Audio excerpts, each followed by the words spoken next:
یا معزو جو بھی 41 دفعہ جمعے کے دن مغرب کی نماز کے بعد پڑھے گا۔ بسم اللہ الرحمن الرحیم۔ جنید جمشید کو ہم سے بچھڑے 4 سال گزر گئے، لیکن جنید جمشید اپنے چاہنے والوں کے دلوں میں آج بھی زندہ ہیں۔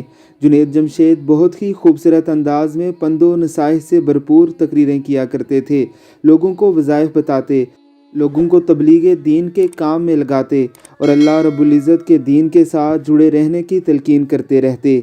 اپنی ایک تقریر کے دوران جنید جمشید رحمہ اللہ نے ایک بڑا ہی زبردست وظیفہ بتایا تھا کہ لوگوں کے دلوں میں عزت پانے کے لیے کیا کرنا چاہیے۔ ذرا سنیے وظیفہ انہی کی زبانی۔ یا معزو جو بھی 41 دفعہ جمعے کے دن مغرب کی نماز کے بعد پڑھے گا، اللہ اس کو اتنی عزت عطا فرمائیں گے کہ لوگ جب اس کا نام لیں گے تو دانتوں میں انگلی ایسے داب لیں گے، اللہ نے اتنی عزت دے دی اس آدمی کو۔ ہاں یا معزو، اور یاد رہ جائے، سب شروع ہو جاؤ، سب پڑھ لو انشاءاللہ اس کو۔ اللہ رب العزت کے دین کا یہ داعی اپنا آخری سفر بھی اللہ کے دین کی تبلیغ کے لیے کرتا ہے، اور واپسی پر گھر لوٹتے ہوئے اللہ رب العزت کے حضور پہنچ جاتا ہے، یعنی اپنی اصلی اور حقیقی گھر جنت کا راہی بن جاتا ہے۔